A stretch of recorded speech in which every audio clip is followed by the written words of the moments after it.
This is, as Marilla said, our 29th formal observance of Memorial Day here at the Military Women's Memorial.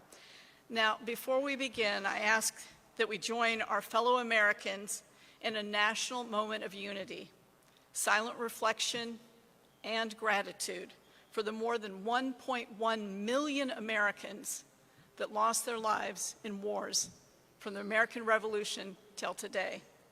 As we march towards America's 250th anniversary, this Memorial Day seems particularly fitting to reflect on those fallen comrades and their service to America. Please join me with a full 1-minute moment of silence.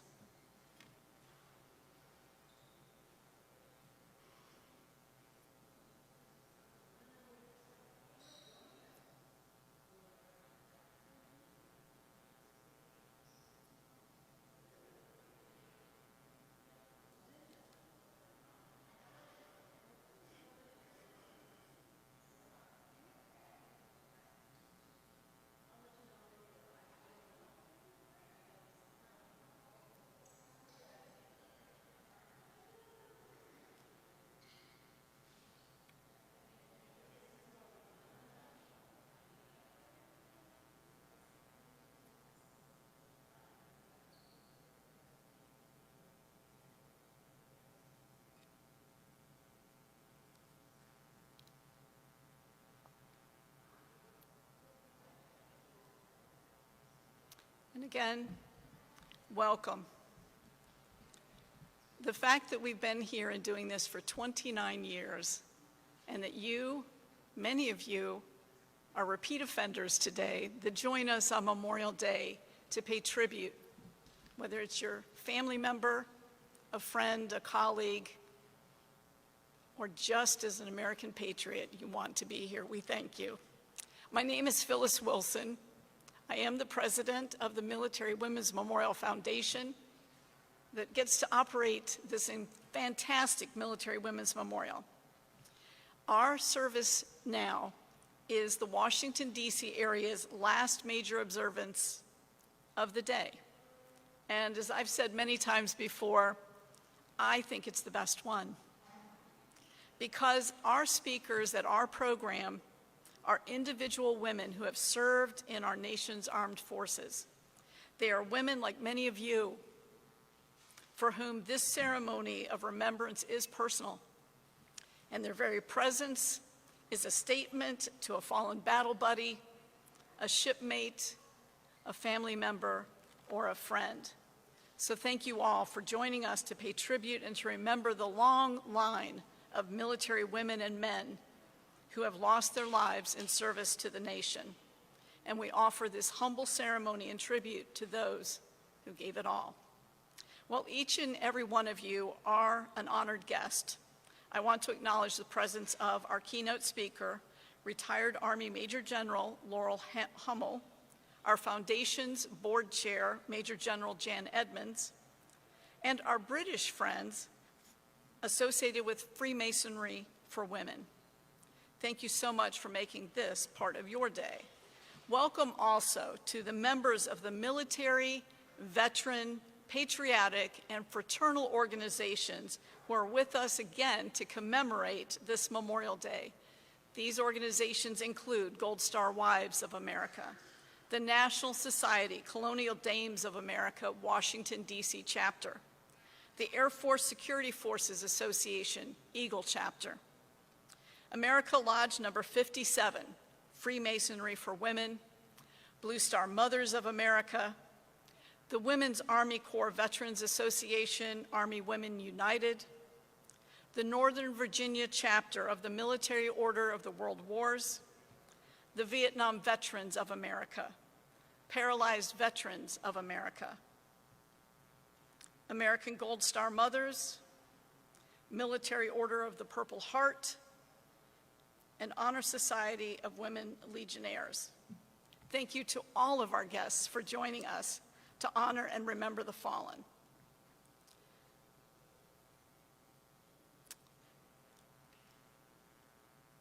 I got a new note in here that I wasn't aware of, so So I'm going to ask if everybody that is able, if you would please stand for the presentation of the colors and the Pledge of Allegiance. The colors will be brought forward by Army veterans Christine Saffel and Lavoine Anger, members of the Women's Army Corps Veterans Association, Army Women United. The pledge and presentation of the colors will be followed by the national anthem, sung by Sergeant First Class Eric Tua from the United States Army Band Pershing Zone. And I will tell you that our anthem singer stepped forward just this morning when the person that was scheduled to sing was not feeling well, unable, and he volunteered, and he is here with a booming and thunderous rendition of the national anthem, and followed ultimately by retired Army Colonel Chaplain Geraldine Manning. She will deliver the invocation. She's a 29-year veteran of the Army, culminating her military career ministering to the wounded of Iraq and Afghanistan at Walter Reed. She's currently the chaplain to the Washington, D.C. VA Medical Center, but we also claim her here as the Memorial's chaplain. She has generously given of herself so many times, we don't even know how many anymore. But thank you, Chaplain, for providing the spiritual guidance. So present the colors.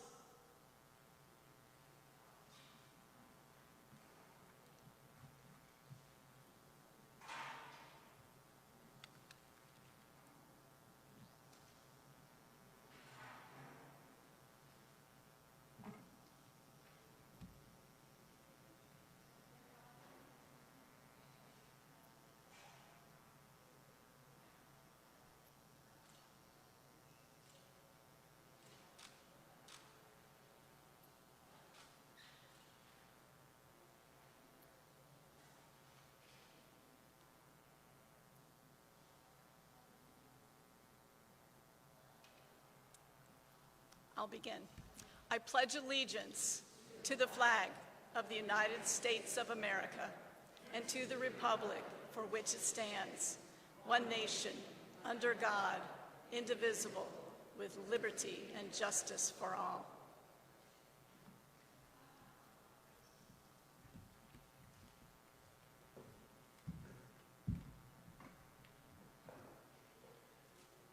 Oh, say, can you see by the dawn's early light what so proudly we hailed at the twilight's last gleam, whose broad stripes and bright stars through the perilous fight o'er the ramparts we watched were so gallantly strewn, and the rocket's red glare, the bombs bursting in air, gave proof through the night that our flag was still there.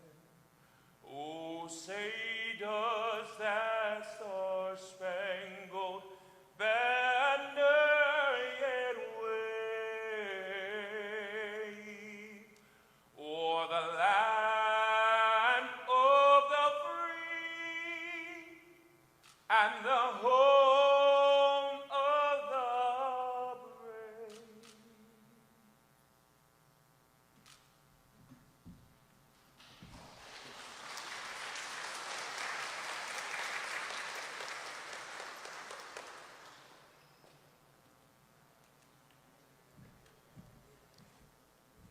Please pray with me. Heavenly Father, Creator of all things, thank you for another opportunity to remember and honor the many men and women, brave men and women, who gave everything for the freedoms we enjoy. We invoke your presence during this 29th annual Memorial Day observance. As our nation pause to remember those who gave their lives for our nation, we look to you for strength, comfort, and guidance. We commemorate those who gave the most precious gift for our freedom. Lord, help us to honor their memory by being caretakers of the freedoms for which they gave their lives. Encourage and strengthen those who have lost loved ones as we pay respect on this Memorial Day. We remember the sacrifices, and with gratitude, we honor them and their families. Bless our time together this afternoon as we share this moment of remembrance. We ask these blessings in your holy name. Amen.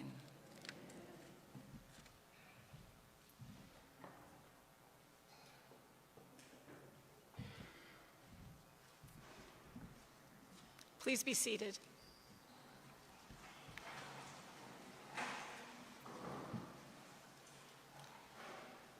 As Sergeant First Class Tua leaves, can we get another round of applause for that amazing national anthem?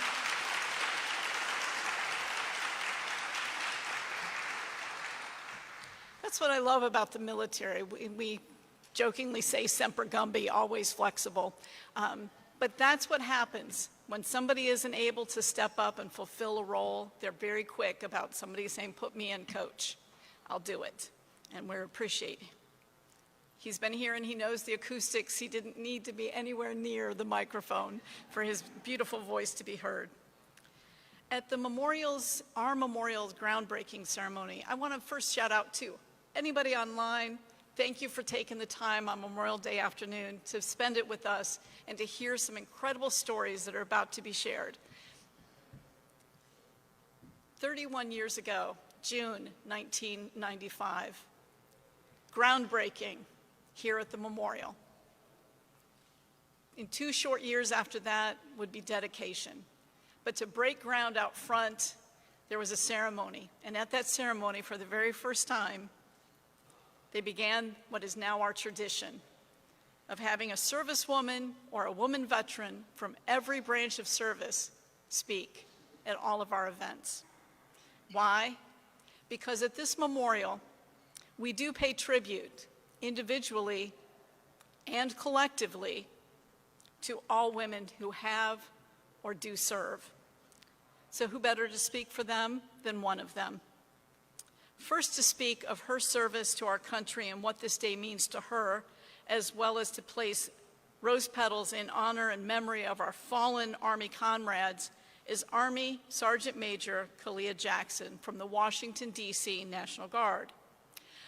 A Maryland native, Sergeant Major Jackson resides in Washington, D.C. with her 2 children, joining the Army Reserve in 2000 and transferred to the D.C. National Guard in 2002. She will celebrate 26 years of service next month. She's an experienced public affairs specialist and has served in that capacity at every level, including at National Guard Bureau and at Guantanamo Bay, Cuba, in support of Operation Enduring Freedom. Sergeant Major Jackson has also qualified as a multimedia illustrator. We could use your help down here. And military police. She is currently the Washington, D.C. Guard's G357 Operations Sergeant Major, ensuring statewide staff synchronization of operational readiness and training requirements. Among her many awards and decorations are 2 awards of the Meritorious Service Medal. Please welcome D.C. National Guard Sergeant Major Kalia Jackson to the stage.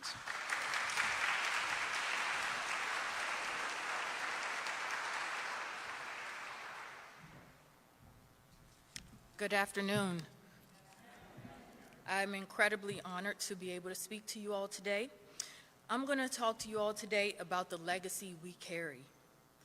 A few years after raising my right hand to enlist in the Army, I posted a vintage photo of 3 men online to highlight my grandfather's service. Under that photo, my aunt left a comment that impacted the trajectory of my military career. Those 3 men standing side by side weren't random soldiers. They were my grandfather and his 2 brothers.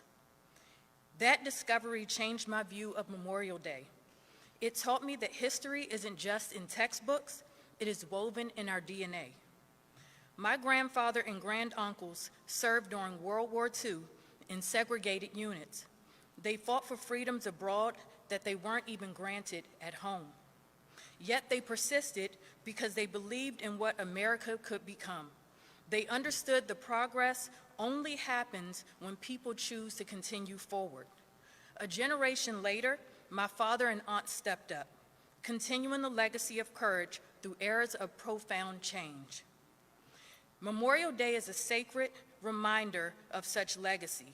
It is sacrifice, service, and the enduring spirit of those who gave everything for this country. It reminds us that freedom has never been free, and those that we enjoy today were protected by someone willing to raise their right hand and pledge to support and defend the Constitution against all enemies, foreign and domestic. When I joined the Army, I thought I was just looking for direction. I didn't realize that I was stepping into a sacred lineage. Service taught me to continue forward, grounded in the reality that our nation rests squarely on the shoulders of those who willingly stand in harm's way for people they will never meet. Today, we honor the fallen heroes whose stories ended too soon. But as women, we also know that the weight of sacrifice doesn't stop on the battlefield. It is carried by the mothers, wives, sisters, and daughters who hold families together through the unimaginable. To the loved ones who carry those memories every single day, your strength is nothing short of heroic. Because of the fallen, we have the freedom to gather, to lead, and to hope. Let their sacrifice never become ordinary to us. Let us honor them with not just words, but the responsibility to build a nation worthy of their legacy, lest we forget. I am here today to represent and remember all the women and men of the United States Army who have served this great nation so proudly and well. I also remember and pay tribute to Sergeant First Class Nicole Armour, a soldier with the 103rd Sustainment Command in Des Moines, Iowa, who lost her life to the nation on March 1st, 2026 in Kuwait. I place these rose petals in tribute in memory of them.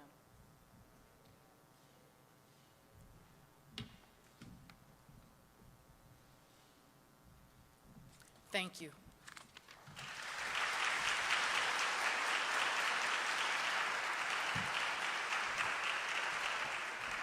Thank you, Sergeant Major. I can tell you know public affairs. Well done. Annie Scott, once a Marine, always a Marine.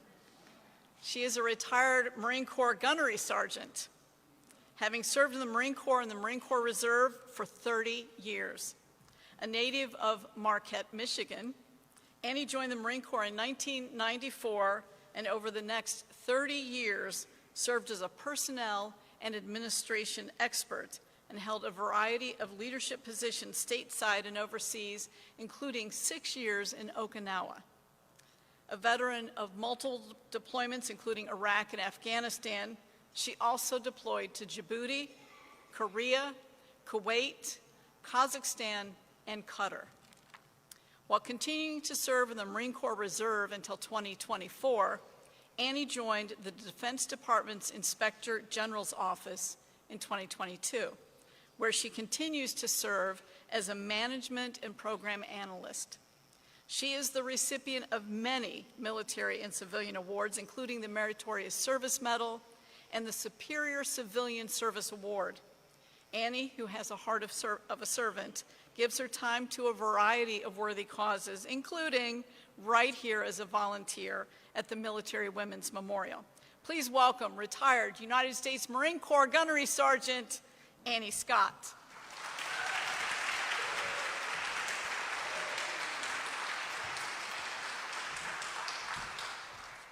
So I didn't write anything down because I wanted it to come from my heart. I have brothers and sisters here in Arlington and other national cemeteries. Memorial Day to me means I can walk, I can breathe, I can do all things that my brothers and sisters no longer can do. I spent this morning with a Gold Star mom of one of my closest friends, First Sergeant Araki, who was killed. We stayed here, we talked, we told stories. Memorial Day to some are just barbecues, cookouts, and people don't realize they can have those things because someone made the ultimate sacrifice. When I'm here volunteering, one of the things I do like to do is talk to the students when they come in, although I always push for them to join the Marine Corps. But I tell them that, are they aware of the Hello Girls, the Donut Dollies, the 6888? I tell them there's a base named after some of the women. Every conflict and war the U.S. has ever been involved in, women have been there. I stand proud to say that we stand on the shoulders of giants. When Memorial Day rolls around, I reflect. I go, I talk to my friends that are here and let them know they're gone but not forgotten. Where I work at the DoD OIG, when this event came up, I told everyone, hey, I'll be doing this. Some of them had never been here before. And so they were like, oh, we'll come out. We have time, Annie. We'll come out.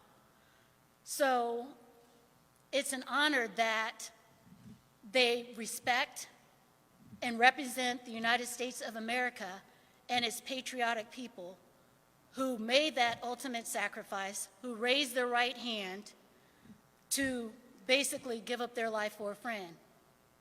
Marines, our saying is, we never leave Marines behind. I can go anywhere, I can do the Marine call, and the Marines are going to reply back. Abra! So,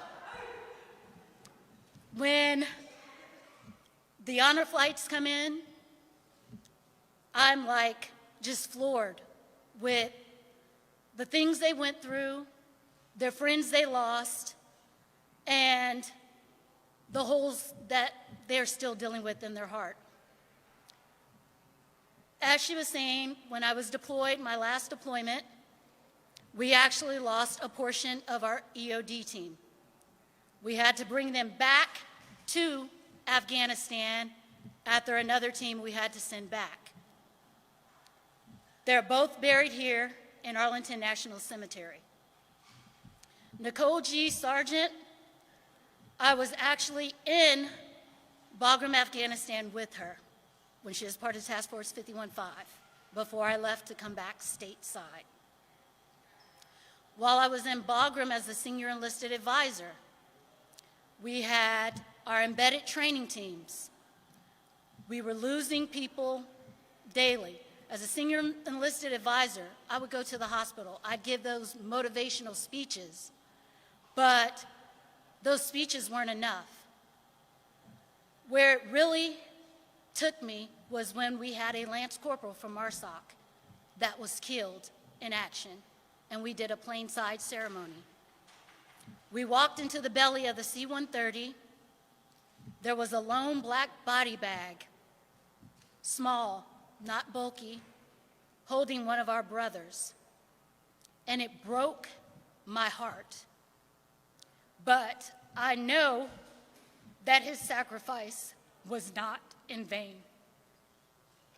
A Marine will always lay down their life for a friend.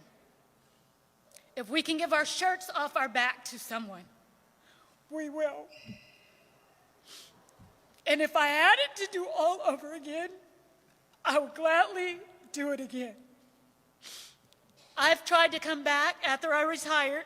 I actually tried to come back into the Marine Corps 2 times. Too many Marines. So in 2024, when I finally got my retired certificate of 30 years, it comes with a letter. I've always been 30 years, I'll be retired. Paragraph 3 states that you can be recalled to active duty. So I've been trying to get back in shape just in case. But I always remember, and I'll never forget. And any of you sitting here today, I would gladly lay down my life for you without a second thought. I'm here today to represent and remember all of the women and men of the United States Marine Corps who have served this great nation so proudly and well. I place these rose petals in tribute and memory of them. If you like, feel free to add a personal tribute to a battle buddy, shipmate, etc., who has passed away.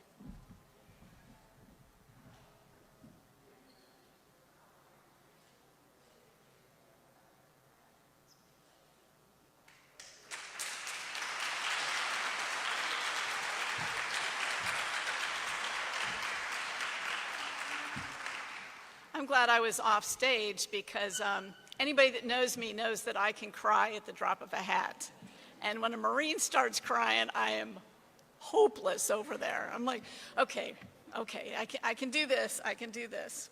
Thank you, Annie, for your heartfelt words. We're honored today to have as our Navy speaker, former United States Navy seaman Amy Crummett. Amy grew up in Lancaster County, Pennsylvania, and began her journey of service in 1986 at age 19 when she enlisted in the Navy.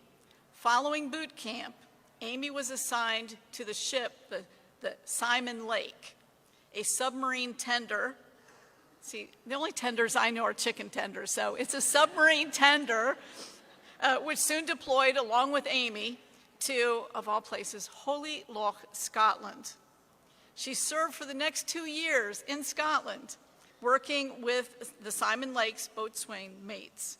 She completed her enlistment in 1989, returning to civilian life to raise a family. Today, she's a program manager for a company here in Virginia. And for the past 2 years, she's given her time, talent, and energy as one of the Military Women's Memorial's amazing volunteers, making a difference for the memorial and for all of its visitors. Amy and her husband have 2 daughters and are the grandparents. I told her earlier, she has 3 grandchildren. So please welcome to the podium Navy veteran Amy Crummett.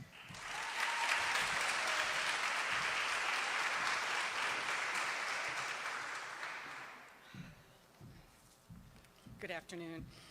I'd like to start by saying what an honor and privilege it is to speak to you today as a representative of the Navy women past and present. Like many others, I joined the Navy to be a part of something bigger than myself and to travel the world.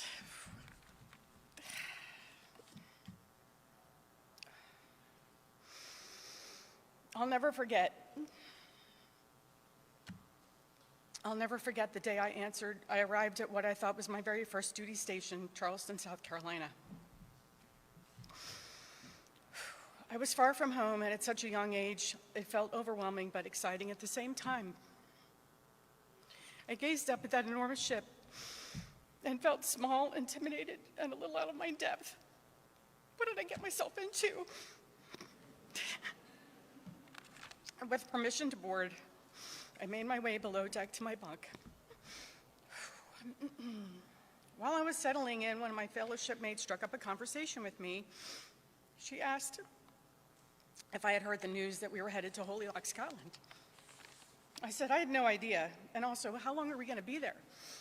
She grinned and said, the ship will be there 10 years. All I could say was, wow, I've got to make some phone calls. 2 weeks later, we were underway to Scotland, and what an adventure that turned out to be. I served aboard that subtender.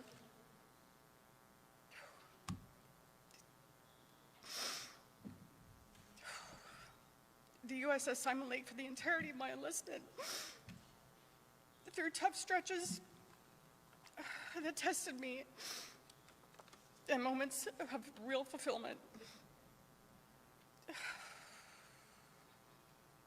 My role in deck division didn't seem that important at the time, but I'm still proud to have painted that enormous anchor chain with pride and care.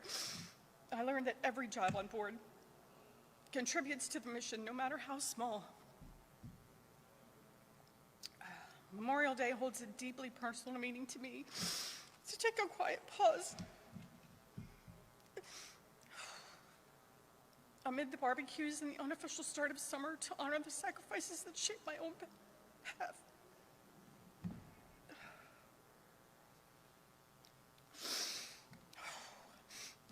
It's a day to reflect on the shipmates and service members who gave everything, their time, their dreams, their very lives, so that others like me could return home with stories of challenges, growth, and pride.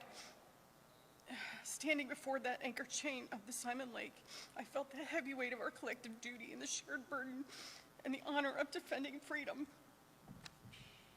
Memorial Day reminds me of the most of those who never got to write their own chapters or make those frantic phone calls home. They left behind legacies of courage, unbreakable resolve, and the ultimate gift of liberty that we all cherish today. As we honor the fallen, let's celebrate the spirit of service that unites us all, and let's carry forward their legacy by living lives of purpose and courage. I'll never forget. Sorry. I'm here today to represent all of the women and men of the United States Navy who have served this great nation so proudly and so well. I place these rose petals in tribute and memory of them.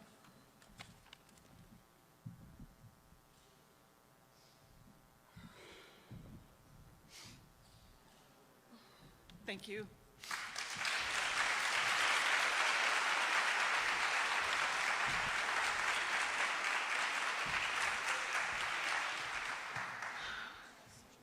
I don't know about the rest of you, but I'm like, why aren't there tissues at every chair here? I'm like, that was amazing. And don't be sorry. That's what today is about. This is that day to be raw, to feel it, to really let it permeate ourselves, and to pay tribute to those folks, right? Kelly's going to be you next. Hope you're ready. We're pleased to have Air Force Colonel Kelly Moon join us today on behalf of the United States Air Force women. A native South Carolinian, Colonel Moon received her commission in 2001 through the ROTC program at the University of South Carolina.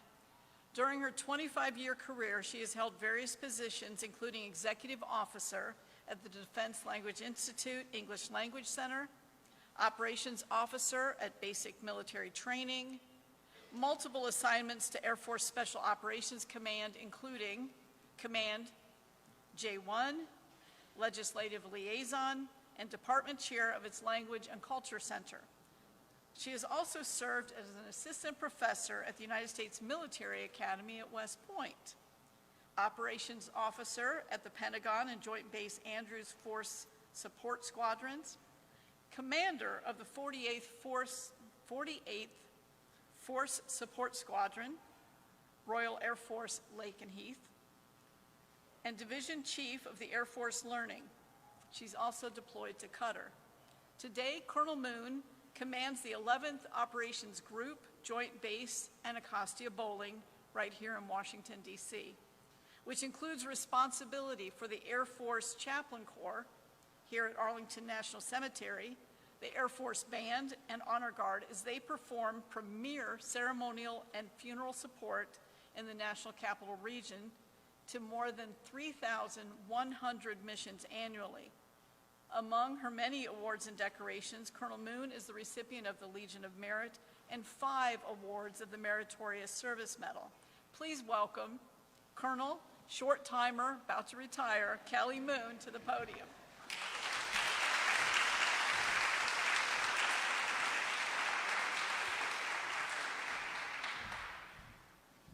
Good afternoon. Hopefully you can hear me, okay? All right, ladies and gentlemen, today is a day of remembrance, a day when our nation pauses to honor those who gave everything in service to something greater than themselves. For me, Memorial Day is not abstract, it's personal. It carries names, faces, memories that have shaped my life and my service. Even though I didn't grow up in a military family, I had a desire to serve my country. And early in my career, I learned the true cost of service. Not in a classroom, not in a briefing, but in the quiet moments after losing friends, colleagues, and even students of mine to war, both on and off the battlefield. And I actually had the humbling opportunity to be a pallbearer for one of those students when we brought him home from Afghanistan and laid him to rest at West Point. Their absence is a constant reminder that the freedoms we enjoy were purchased at a price paid by others.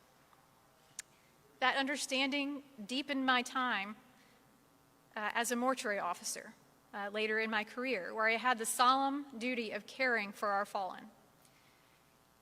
It's impossible to perform that mission without being changed by it. You see the weight of sacrifice up close. You meet families whose lives will never be the same. And you realize that honoring the fallen is not something we do once a year. It is something that we carry with us every day. Today, as the commander of the 11th Operations Group, that responsibility continues. My team and I have the privilege of honoring our fallen service members and their families every single day here at Arlington National Cemetery. It is sacred work. It is humbling work, and it reinforces why Memorial Day matters so deeply. Because remembrance is not an obligation, it is a promise. I've also had the honor of standing alongside our allies in England during their Remembrance Day ceremonies.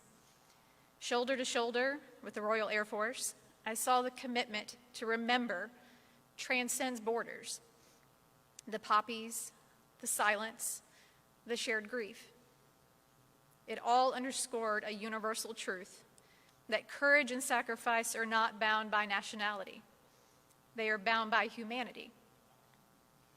So today, as we gather in reflection, I ask that we each take a moment to remember the men and women who never made it home, to speak their names, to honor their stories, and to live in a way that reflects the values that they stood for.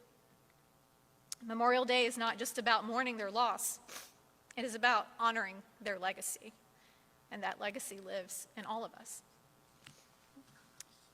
I am here today to represent and remember all of the women and men of the United States Air Force who have served this great nation so proudly and well.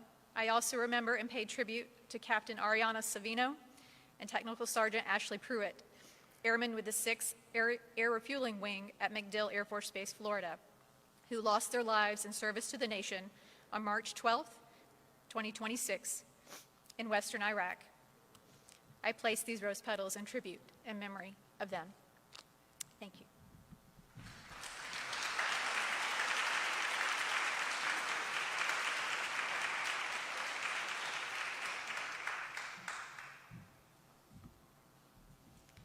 Thank you. Unfortunately, Master Sergeant Holly Graham, our Space Force speaker, has had some unforeseen operational requirements come up, and she won't be able to join us today. But she's asked for a rain check. She wants to be back here on Veterans Day, and so we'll be looking forward to seeing her then. Retired Commander Patty Tutelo, originally from Pennsylvania, graduated the U.S. Coast Guard Academy in 2000. During her more than 20-year career in the Coast Guard, she built a distinguished record in women's advocacy, human resources, and diversity and inclusion, as well as search and rescue, law enforcement, and medical administration.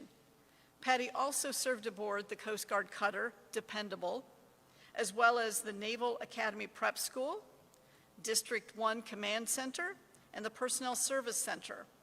Her service in the joint environment included assignment to the Office of the Secretary of Defense for Personnel and Readiness, where she oversaw $9 billion in military compensation policy. She was also the advocate and architect of the Women's Retention Study and Holistic Analysis, a landmark study on women's retention, which uncovered systemic issues and gender bias, which led to meaningful conversations about workforce policy. Today, Patty is the founder and CEO of Tutelo Consultants, providing consulting services, retreats, and workshops to organizations and leaders. She is also a former member of the Defense Advisory Committee on Women in the Services, DACOWITS. Among her many awards and decorations, Patty is the recipient of the Defense Meritorious Service Medal. Please welcome retired Coast Guard Commander Patty Tutelo to the podium.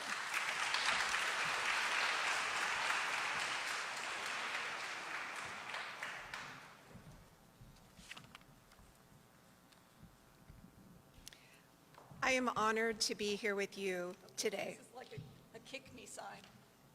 Oh, thank you. I am honored to be here with you all today, to be among great leaders and to honor those sisters and brothers who have given the ultimate sacrifice. I also want to acknowledge those standing the watch today all over the world, keeping us safe. As we look out across Arlington Cemetery, we see names etched in stone, flags standing at each grave, and the weight of ceremonies that filled this past weekend, all of it to honor those who gave everything. Each one of those veterans has a story, many stories actually, of a career, long or short. Stories of celebration, trauma, and sacrifice. We honor their sacrifice, we grieve those fallen, and we must never stop. Thank you for your service. I grew up in a small town in western Pennsylvania, and I knew early on that I wanted more than what I could see from where I was standing. I wanted to serve something bigger than myself. I wanted an education. I wanted confidence. I wanted to learn about different cultures. I also wanted to learn how to sail and see the world. But ultimately, I wanted to find my purpose. The Coast Guard gave me every one of those single things. But today I want to focus on purpose. I like to say that my purpose found me. I had no idea what I wanted to do with my life or the impact I would have, but I always knew I didn't want a traditional career. I wanted something exciting, something where I could have an impact. While my career meandered a bit in the Coast Guard, as she mentioned in my bio, I did a lot of everything, master of none. The one thing that I kept coming back to is advocating for women. My purpose found me because I was the person people would talk to. They would tell me their stories, their traumas, their hardships. To sacrifice is to lose something of value. Memorial Day is about those who gave the ultimate sacrifice, their lives. And it is. But grief can also live in the quieter sacrifices that come with a life of service. It lives in the slow erosion of self, in unimaginable traumas that cause you to lose who you are, in the daily weight of being told, in both ways that are subtle and direct, that you do not fully belong. That your strength has to be proven again and again, that your voice must be swallowed and not heard, that you are not fully valued. Over time, those losses accumulate and they leave a mark. They cause us to grieve a version of ourselves that service slowly changed or took altogether. Some may be grieving the person they were. It is through those stories and experiences that I felt called to act, to advocate for a more equitable military. To my sisters, I see you. The sacrifice you carry is real. Your wounds are real. Your strength in surviving them is real. You are not invisible. Just like those who gave the ultimate sacrifice, you too are not forgotten. I joined the Coast Guard to find something. Yes, I got out of that small town. I earned my education. I sailed on seas I dreamed of and saw more stars than I could ever imagined. I became someone I was proud of. I found a sistership. I also found my purpose, advocating for a more equitable military, providing space for the stories to be told, and to provide words to describe those feelings. Despite the disbandment of advocacy committees like DACOWITS and other obstacles put in place, let's all continue to speak up for women in the military and advocate for equitable policies so that women can continue to serve. Our nation needs you, and its citizens are grateful. To those who are still healing from losing a loved one to service, I see you and honor you. Their service is not forgotten. And while thank you is not enough for those grieving, it is where we will begin. I am here today to represent all of the women and men of the United States Coast Guard who have served this great nation so proudly and well. I place these rose petals in tribute and memory of them. Thank you.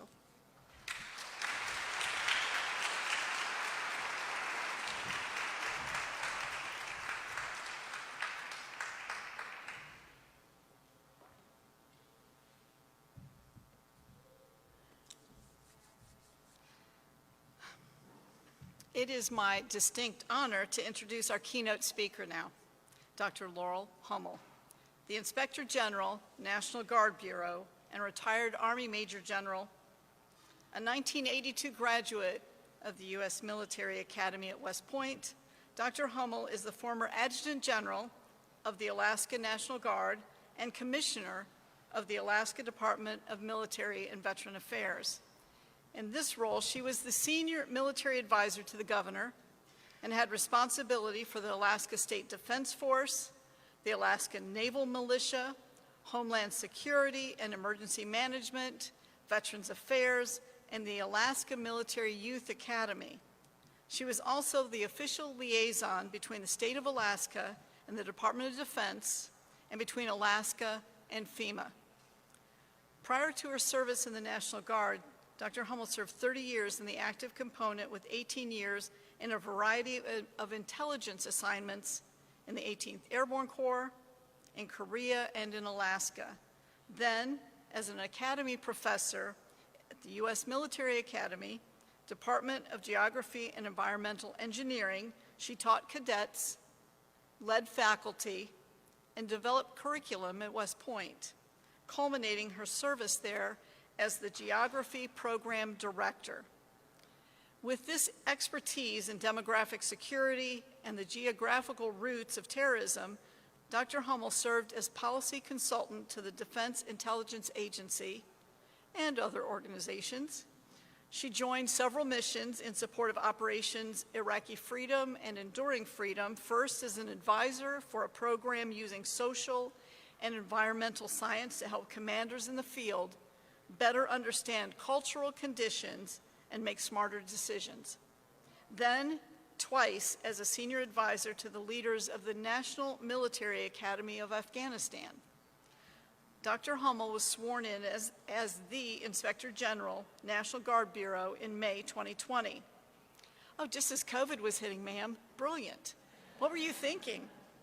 A member of the Chief National Guard Bureau's personal staff, she is responsible for the assessment of the economy, efficiency, discipline, morale, esprit de corps, and readiness of the National Guard. She and her team accomplished this through assistance, investigations, and inspections throughout the National Guard Bureau and the 54 National Guard organizations in our states, territories, and the District of Columbia. Among her many awards and decorations of the Legion of Merit and the Defense Meritorious Service Medal. Please welcome Dr. Laurel Hummel to the podium.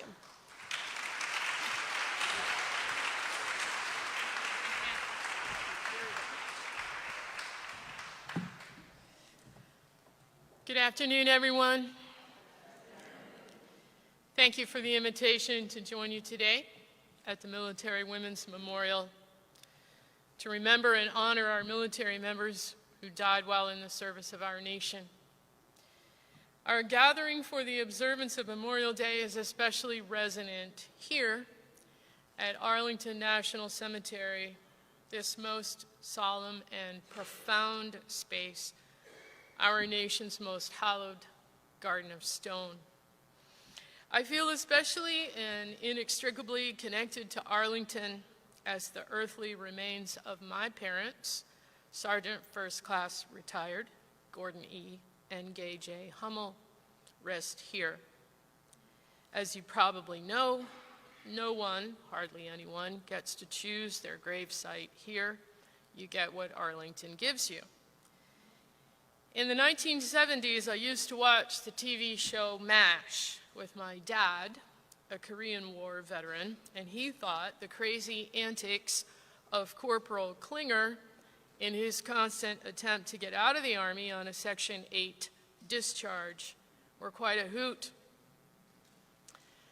As a Huey helicopter mechanic, Dad was also a Vietnam War veteran ×3, and he, as were many, was rather wary of some of the decisions made by our highest Department of Defense leaders during that time. As well, Dad was never quite sure about the 1947 secession of the Army Air Corps from its parent service. So, when I saw my dad had been granted perpetual overwatch of both the Pentagon and the Air Force Memorial from, yes, Section 8, grave 489 LH. That was perfect. What pleased me less in the moment was first seeing the orientation of their headstone when it was placed. His inscription on one side, of course, and hers on the other. Yes, Dad was the service member. He was the military retiree, but it was my mother who kept our family on time and on target, most notably over 5 years of my father's deployments abroad. She was the community leader, the organizer, our voice, and our soul. So upon first seeing my mother relegated to the back side of the stone, I was righteously indignant until my dear spouse, as he often does, saved the day by saying, "I'm pretty sure that whatever side your mom is on, that's the front."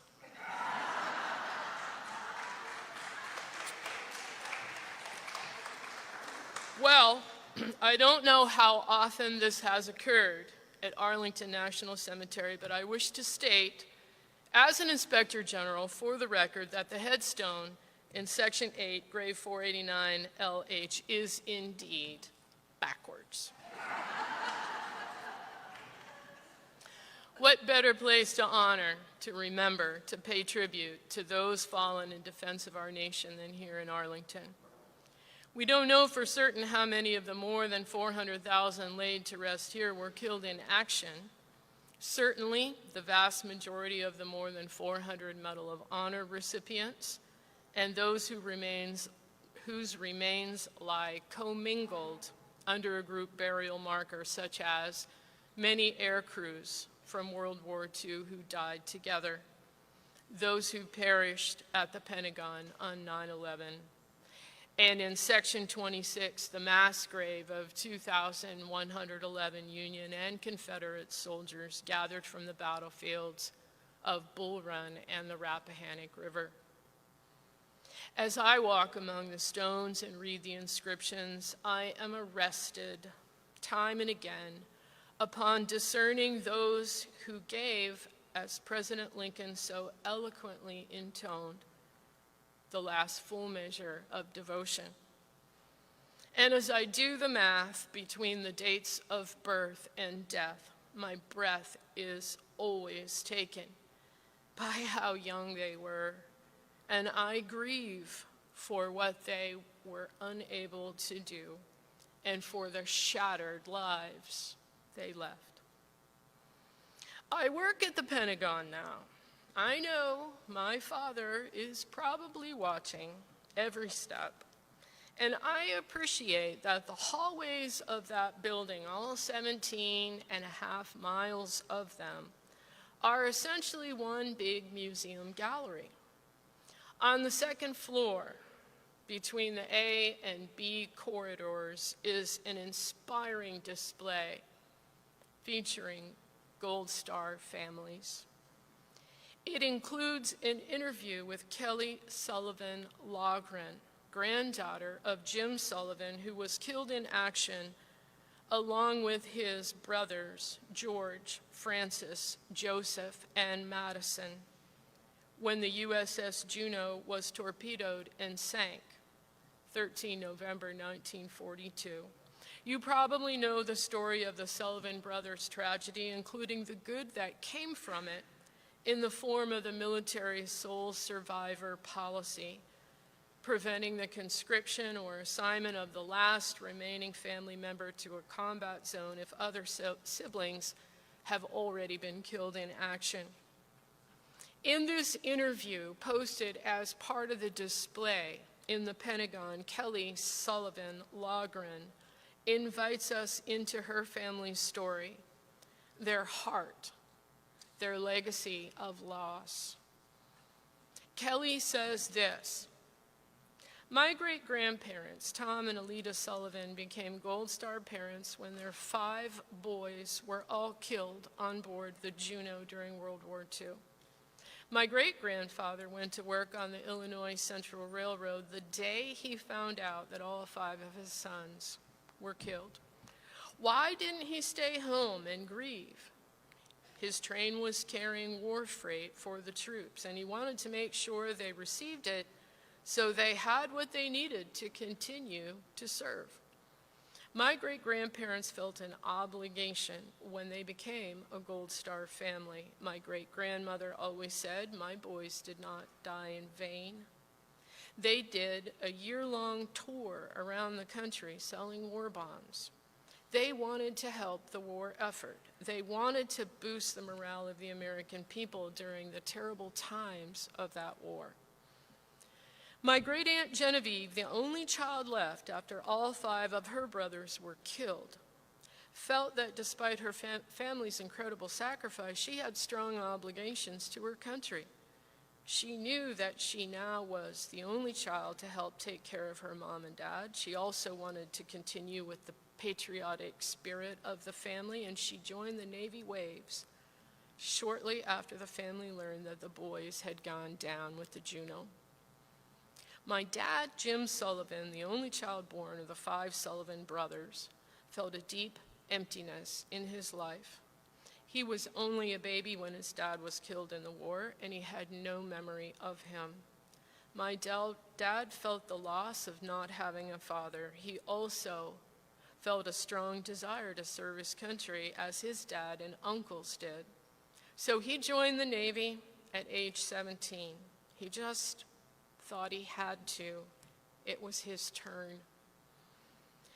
Kelly continues, "When I was growing up, I could always tell that my family was different. I remember going to a friend's family reunion with her when I was just a little girl. I couldn't believe how many people were there. She had so many cousins to play with. I was sadly jealous. At our Christmas gatherings, it was only my grandma, my dad, my brother, and me.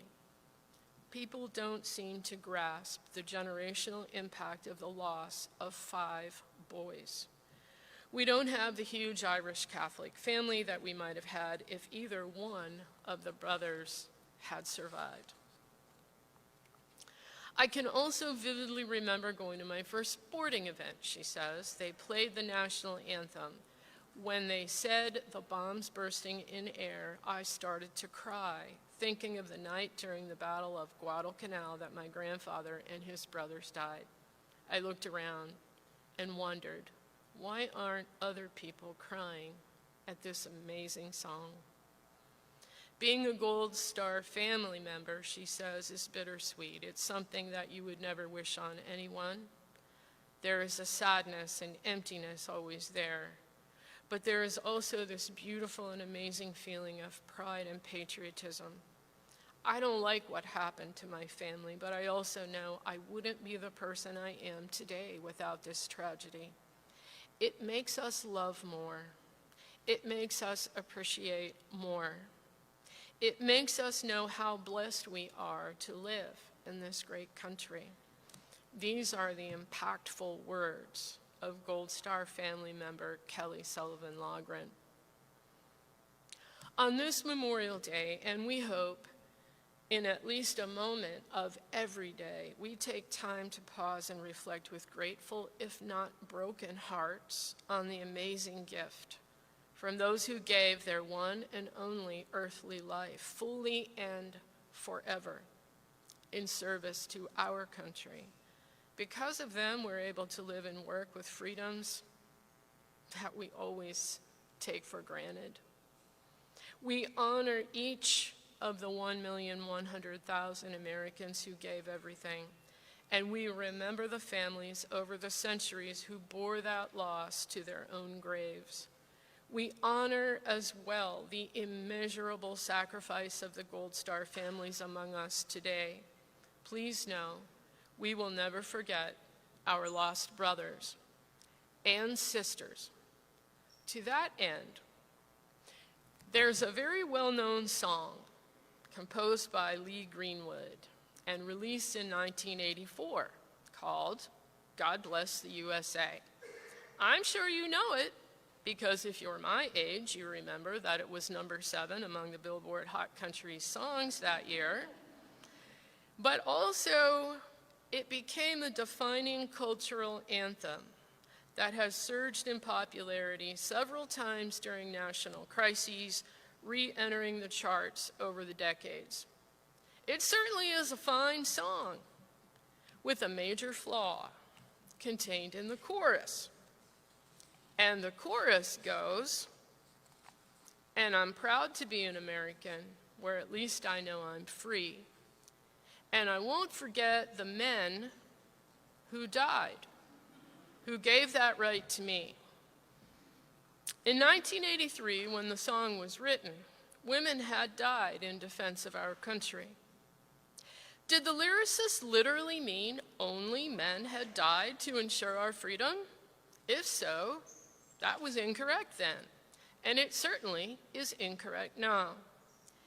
Could he have meant he wouldn't forget the men, but he would forget the women? Surely that was not his intent. While some say the word men was used generally as a traditional poetic reference to fallen warriors, I say that with one small adjustment, substituting the word ones for the word men, the song wouldn't be generally poetically correct. It would be exactly correct. Perhaps it's the Inspector General in me, but I believe being 100% accountable and exactly right should always be the goal. What if we heard and sang this? I'm proud to be an American, where at least I know I'm free, and I won't forget the ones who died, who gave that right to me. Our words would then embrace the memory of Specialist Sarah Beckstrom, West Virginia Army National Guard, age 20, fatally wounded 27 November while participating in a domestic deployment in Washington, D.C. Our words would embrace the memory of Master Sergeant Nicole Amor, age 39, Tech Sergeant Ashley Pruitt, age 34, who were featured today in Washington Post's article, front page, entitled, "More Female Troops Make the Ultimate Sacrifice." It is appropriate, indeed it is a moral obligation, that as women die as a consequence of their oath to support and defend the United States, the Constitution, we honor all of the fallen with deliberate, comprehensive expressions of gratitude. When I join in to sing God Bless the USA, and I do, it's a great song, I make this one very slight but very important adjustment to not forget the ones who died, and I make that adjustment loud. And I hope you will too.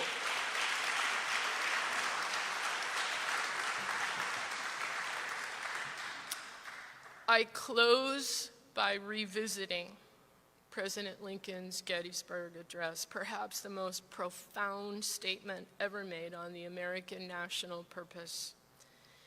In it, Lincoln challenged those gathered in November 1863, and he challenged those today, that we be here dedicated to the great task remaining before us, that from these honored dead, we take increased devotion to that cause for which they gave the last full measure of devotion, that we here highly resolve that these dead shall not have died in vain, and that the government of the people, by the people, for the people, shall not perish from the earth. What then, beyond remembrance, beyond gratitude, beyond honoring, is our charge? It is to rededicate ourselves in mind, spirit, and deeds to our country. We must discuss and discourse everything respectfully. We must care about and care for one another's general welfare. We must participate fully in government, from service within our communities to ensuring oversight and accountability of our nation's core values as expressed through our nation's actions. Each of us must actively assist in charting our country's future course. This is our common charge, to strive that these dead shall not have died in vain.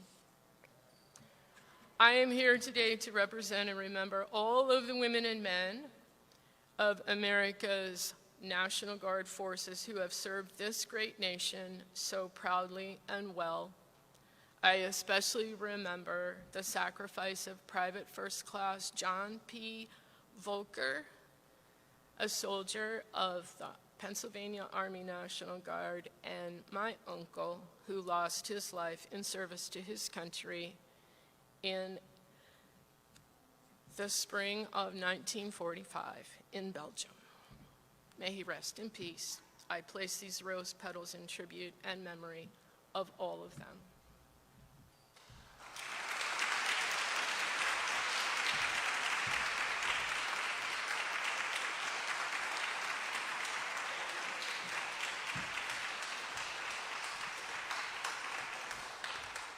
Quick call out, this is not in the script, sorry Merle. Do we have anybody from the Space Force here? Okay, then I'm going to step in on behalf of the Space Force, and I'm going to place rose petals on behalf of all the men and women of the United States Space Force.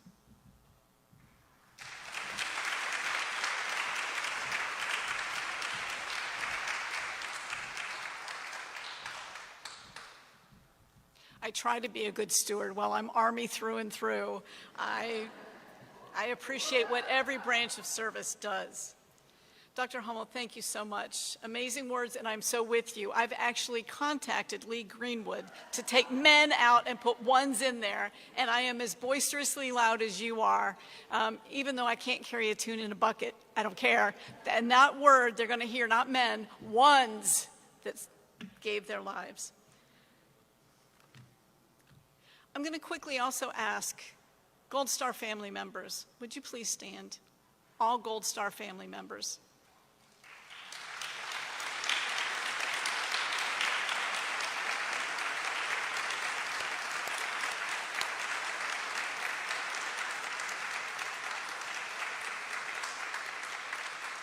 Thank you so much. I can tell you that I'm very fortunate to be off, because some of the words that are said, that we talk about, that hole in your heart that you carry for the rest of your lives. I mean, I have friends that are buried here at Arlington and around the globe, actually. And it hurts, and they were friends. I cannot imagine.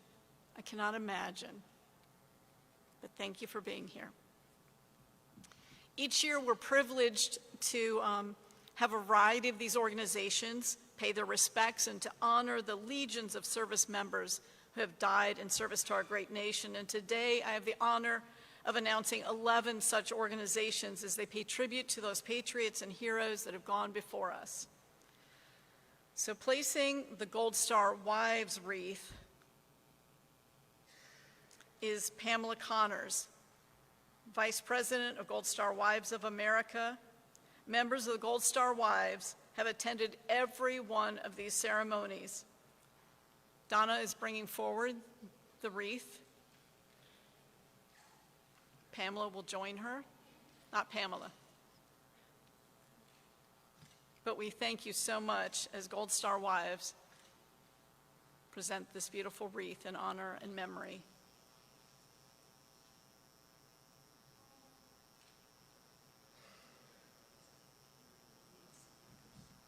I'm sorry?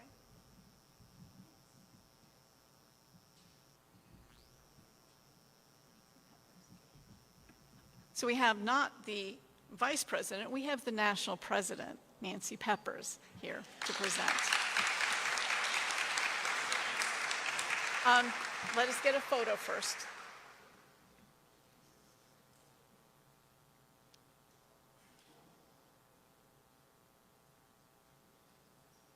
Wait, we've got an official camera coming around. Another photo, another photo.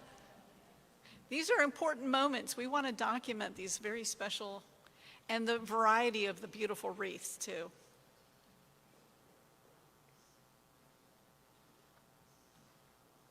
Oh, there's more cameras coming out.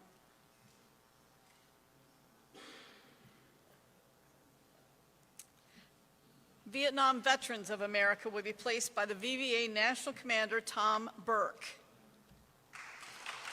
Stay fast, we're going to get some pictures.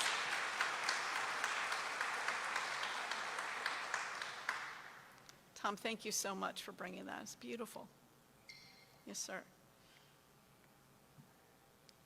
Our third wreath is from the Military Order of the Purple Heart and will be placed by National Commander Tracy Brown Green, National Senior Vice Commander Francis Figueroa Lowe, and National Junior Vice Commander Josephine Keller. I love the colors, such a variety, which I feel like is so incredibly important that these be placed out there.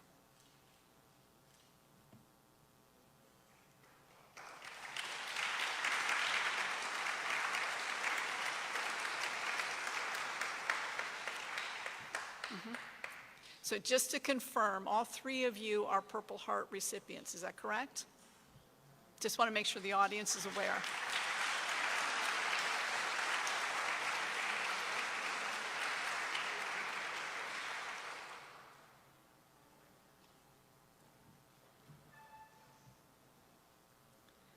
The next to honor our fallen by placing a wreath is America Lodge, number 57, Freemasonry for Women. Placed by the Lodge's past master, Lourdes Elias, and Grand Master Carol Coate, this is the 7th time the Lodge has participated in our Memorial Day program. And I believe it's the 3rd time the members from the Lodge in England have also attended. Do we have the members from England here? Oh, you're pointing to her. She's walking. Oh, if I'd have looked at your shoes, I would have known. Check out these shoes. I think we might know she might be from England.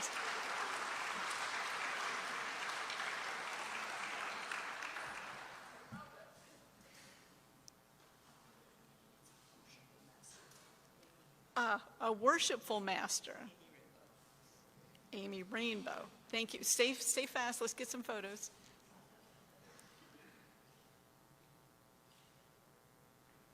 And Corinne, do me a favor and get a picture of her shoes. That's going to be, we need those. We love to do little montages after the fact, and I'm sorry, your shoes are going to end up in something. Next, the Eagle Chapter, Air Force Security Forces Association wreath will be placed by Air Force Technical Sergeant Cherie McCants Brown, a current member of the Air Force Security Forces. The wreath honors Air Force security airmen who have lost their lives in service to the nation. Eagle Chapter has been a stalwart supporter of this Memorial Day program, placing a wreath nearly every year for 29 years.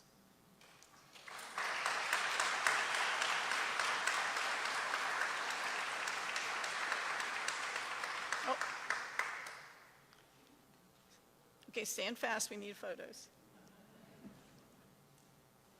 I love it. Every time I come through an Air Force installation, I'm an Army warrant officer. And now, thank God, the Air Force has warrant officers again. But some of the individuals at the gates, when they see that, they're not really sure. Thank God the scanner now tells them, you can salute her, because they're like, what the heck is this rank? So, thank you. Thank you for that. Oops, we're not going to find. Don't worry, they look beautiful right where they are.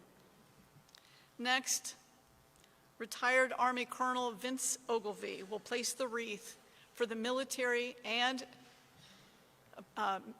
companion Roberta Yortree will be joining him. From the Military Order of the World Wars, Northern Virginia chapter, Colonel Ogilvie is the chapter commander. The Military Order of the World Wars was created in 1919 at the end of World War I at the suggestion of General of the Armies, John J. Pershing. We are making this an annual ritual with the Military Order of the World Wars also. I'm not sure. This is either their fifth year. Let's call it the 5th year. Thank you.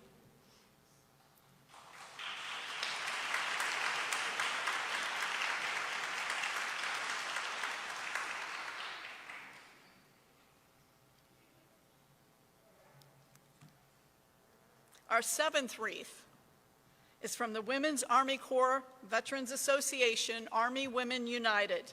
This wreath is placed by the organization's National President, Army veteran Darlene Hemmingson, and National Honor Guard member, retired Army Lieutenant Colonel Janice Wheat.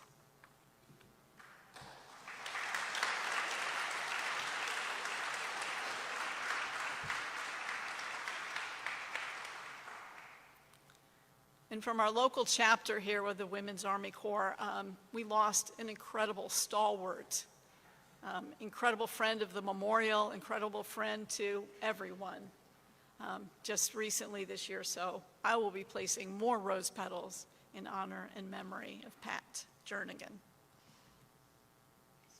I know we all miss Pat so much. Thank you. Our next wreath is from the National Society Colonial Dames of America, Washington, D.C. chapter. This is the 29th year the D.C. Dames, have placed a wreath with us.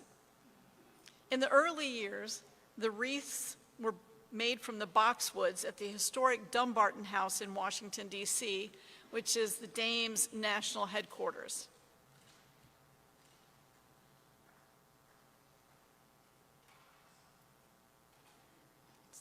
It's always a question, where do we keep stacking them up? What a lovely problem to have. And these wreaths will stay on display as long as they hold their shape. Many of them down near the lobby, so as people come, they'll see these names and the organizations. We just keep watching for them to hopefully don't fail us too soon, because they're just beautiful. The smell is stunning. Our 9th wreath is from the Paralyzed Veterans of America. Established in 1946 at the end of World War II, the Paralyzed Veterans of America mission is to help paralyzed veterans live fuller, more productive lives. PVA leadership was not able to attend today, but they asked that a women memorial representative act in their behalf. The wreath is being placed by retired Army Chief Warrant Officer Chris Rodriguez.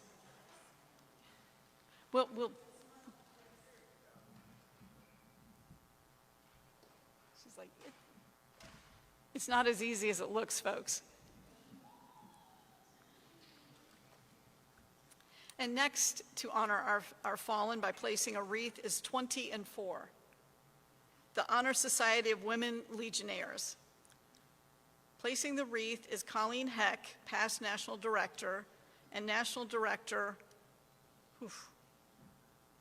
I can't read your writing, Calloway. I can't get the first name. Georgianne. All members of the American Legion, the Society's primary goal is to help disabled and needy women veterans.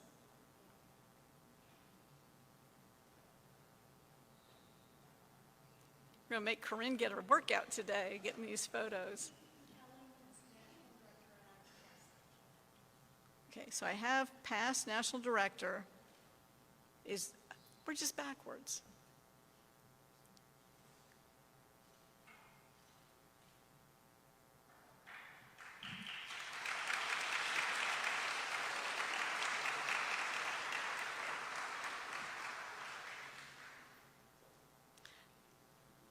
We have to make a little way for people to, well, but we've got people coming through now too. So let's move a wreath a little bit. Now let me ask Karen Stillwell, National President of Blue Star Mothers,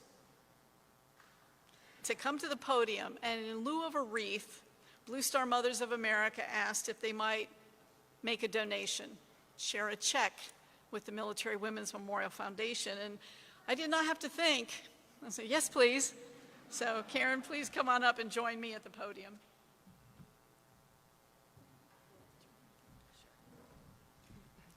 Thank you. Oh, thank you, Phyllis, for having us again this year. We're honored to be here. I do want just to say a few words. Blue Star Mothers of America was established on February 1st, 1942, chartered by Congress in 1960. We are a large group of military mothers, and for that reason, we have a special bond with our Gold Star sisters, our Gold Star wives, and our Gold Star families. Please know we will never forget. We honor and respect your strength and your courage.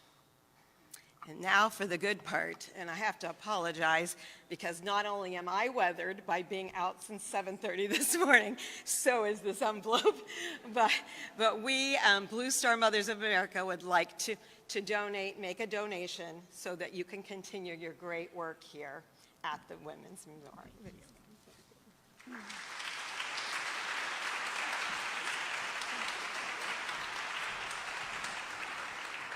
The great thing about so many of these organizations is as I learn their mission and what they do, I have sons in the military, so guess what that makes me? And yes, I joined. I am a Blue Star mother, official Blue Star mother.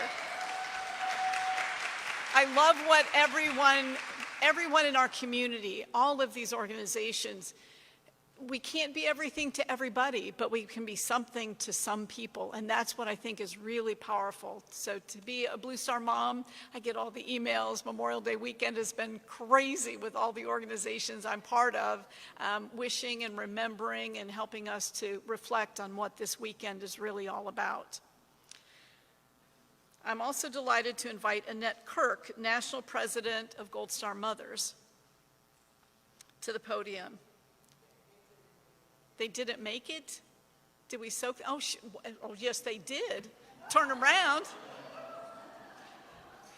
You got to count on them. These ladies will do it.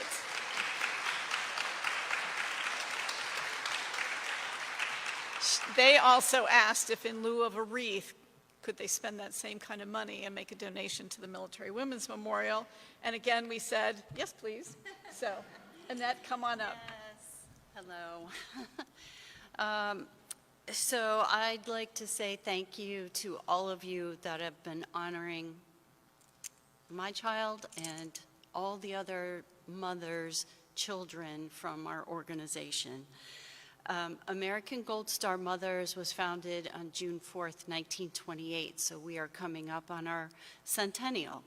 I'm sure you'll hear a whole lot more about it soon. Ma'am, you spoke about Mrs. Sullivan. She was a member of our organization, and we have her original application in our safe. So you really made me think more and more about our organization, and there's so much history behind it. Ma'am, I want you to continue this mission that you have. I am an Army veteran myself.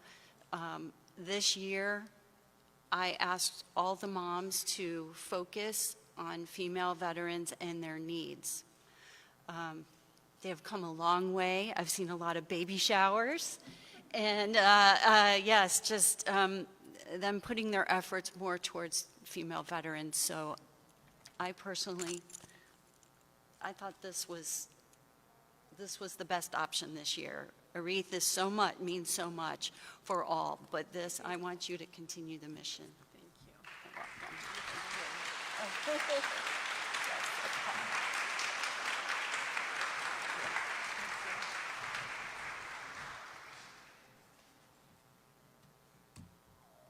I had 4 sons that went to combat and 4 sons that came home. And I almost feel guilty. No. I mean, I'll still cry in the shower over Paul and the other sons and daughters, our friends and our family members, our colleagues. But it's just important that we really understand what this is all about. Thank you again for talking about Abraham Lincoln's great words. We must rededicate ourselves. We must make sure this nation stands taller, stronger, and prouder for what they have done and what they were willing to do to make sure this country will forever last. We cannot fail them now. So, before I call for the benediction and playing of taps, I want to speak to a long-standing tradition we've had here at the Military Women's Memorial, a tradition that began with the memorial's dedication in 1997, when rose petals were first placed in the reflecting pool outside in tribute to and in memory of those whom have left us.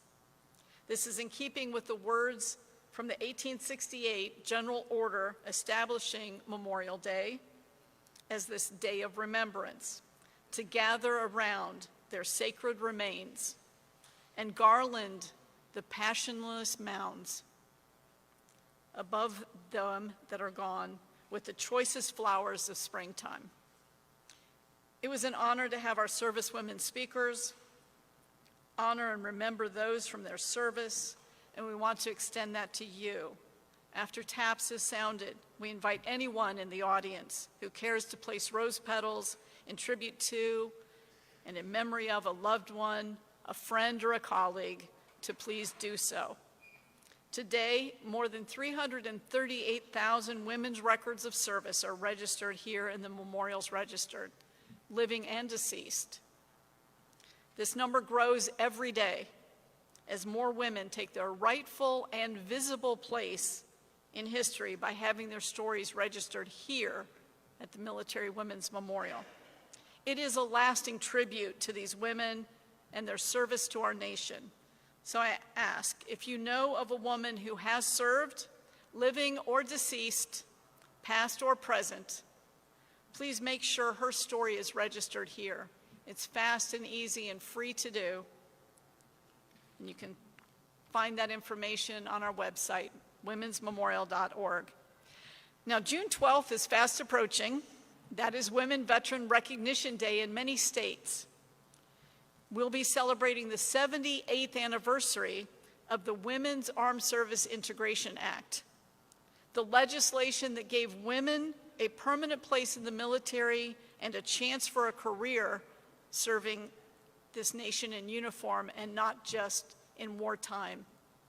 We have an exciting program lined up in celebration of the day, June 12th. A highlight of the event is the award of the 2026 Senator Margaret Chase Smith Leadership Award. She is the senator, at the time, a congresswoman, that wrote the language of the Women's Armed Service Integration Act. Our special guest speaker for the event is Kate Anderson Brower, co-author, along with Nora O'Donnell of CBS Evening News, with the New York Times bestseller, We the Women, The Hidden Heroes Who Shaped America. And Kate will also have books available for autograph. So what a great way to lean into America's 250th anniversary by discovery of some of our hidden women heroes. The event kicks off on June 12th at 4 p.m. and is followed with a reception at 4. I feel like I left the word reception out. Followed by the program at 5 on June 12th. And also this Saturday, 6 days from now, we are one of the satellite hubs for Women Veteran Engage. Lots of camaraderie, lots of partaking of fun. There'll be lots of free awards and prizes and lunch, so please join us just for a day of fellowship and fun. It's open to all women veterans, active duty, Guard, Reserve, spouses, basically everybody.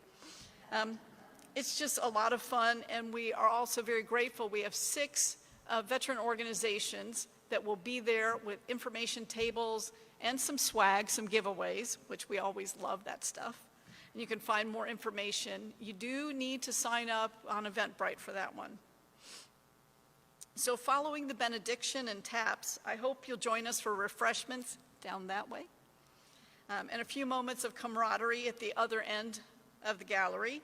However, to remind you, if you are parked in the Arlington National Cemetery parking garage, you need to retrieve your car no later than 5:30.